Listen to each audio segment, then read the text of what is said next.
C.SQUARED.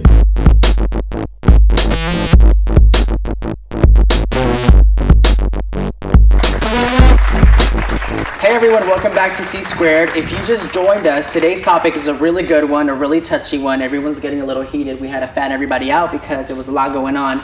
And we're talking about discrimination and prejudice within the LGBTQ community.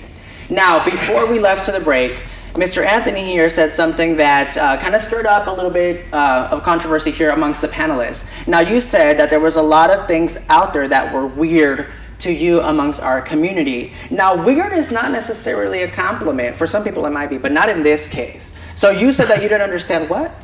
The fact that two transgender drag queens, I will call them, are together, relationship, like sexual. I feel that is just different because what would you call yourself? I don't understand. It's a common bond. Like, it's a common bond. Like, people do. Firstly, I know. Wait, okay. All right. I'm going to go ahead and grant RJ the comment here, and then gradually everyone can go ahead and add what they have to say. Go ahead. I was just going to say, I think maybe they're doing it for support because they don't have a lot of people in that category who may understand them. So I don't know about the sexual side of it. I've known plenty of drag queens who make damn fine men outside of all of their makeup. Because let's get it straight. Drag queens are not trying to be women, they're performers. Thank you. Traditional Yes. drag queens. And we have to put that out there for the viewers that do not necessarily identify as LGBTQ. Just because you see a man in a dress does not mean that they want to be a woman. They just get that coin for it. Right. Okay, so that is a really good reference, but I think he was emphasizing more on the sexual aspect of it. I know nothing about that then. Okay. you wanted to say something. I was going to say it's kind of inflammatory to compare transgendered people to drag queens or impersonators, because it's not an impersonation, it's who they are. Right. It's like it's not a costume. There's a difference. There's a big difference. And actually, Sean mentioned earlier, transgender is not a sexuality; it is a sexual identity. Exactly. So that is something that needs to be really understood by the people that. And don't I think that's what it is. Yeah.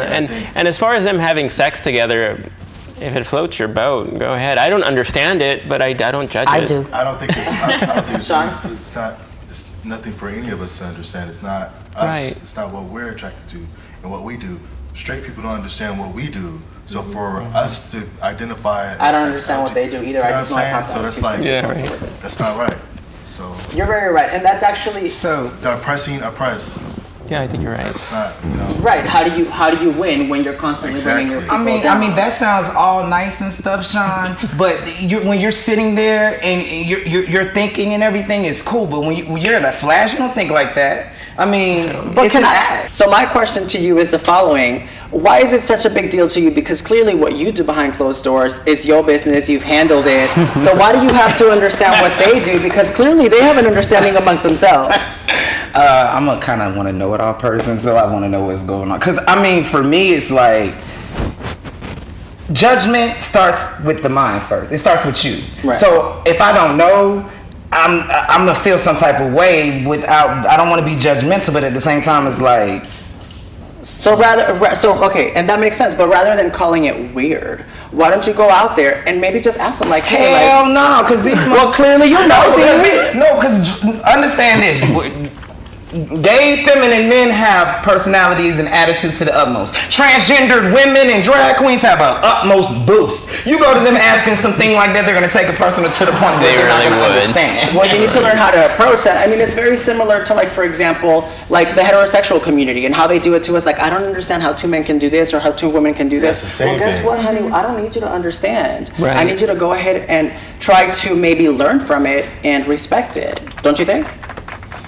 No. Oh, okay. I don't agree. I feel like I don't know. I don't understand bisexual men. I don't understand them at all. Well, we can actually talk about that when we come back from the break. We're going to come back from the break and discuss a couple of other issues that deal with discrimination or that actually face discrimination within the LGBTQ community. So we'll be right back on C.SQUARED.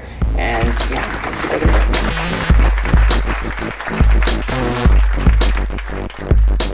How would you feel about the online dating?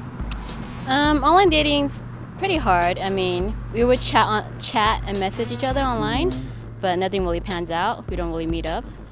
And sometimes on Plenty of Fish, there would be, like, they would select what race they want or what size, what body type. And I think that's just really unfortunate because it's kind of just puts negative energy out there. So how you feel about that if you come across with a profile say, you know what, Asians only, whites only? Or... I just move it because I know their personality, what they're going to be like. They're just judgmental individuals, and I don't like that. All right, I'm here today in West Hollywood with Jason. And Jason, I wanted to ask you, have you ever felt any discrimination or prejudice within the LGBTQ community? I mean, LA is a little rough. Like, being in New York for a couple years, like, it was more open to, like, people of different cultures, different races and backgrounds. So, like, in LA, like, trying to talk to people sometimes when you're trying to talk to someone outside your race, it's a little rough. I agree 100%, times 1,000. What do you think about within the dating community? Have you ever felt any discrimination, like, specifically within online dating? I mean, it's kind of a hard topic to talk to because my boyfriend's really, really close right now. And, I've been dating for like 3 years, so like not so much, but like as in like. Okay, so you're in a relationship. I'm in a relationship. Have yeah. the two of you ever felt discriminated against because of your relationship? I think the big thing is like I love Asians. Let's not play games. But like they particularly like white men or other Asians, so like it's really, really rough in that regard. I get you. Have you ever specifically felt within the online dating community any type of prejudice, like through phone apps or just typical online dating? Yeah, definitely. Type of prejudices against like my background. Even if I'm from a poor community, kind of grew up in a different culture or subculture. And in LA, in this general area, it's just like how people kind of conceive you to at least have money or for you to live a certain type of lifestyle. So it's kind of not even more so race. It's also class discrimination. Yeah. So there's discrimination on all types of levels, I would say. Yeah, and it's rough in LA. Definitely. But Kenneth, thank you so much for your time. This is Boots on the Ground. Whoever could we be? I can never be nothing but authentically me. If you're looking for a place to have crucial conversation, no longer have to fear, cause you can have them here. C.SQUARED.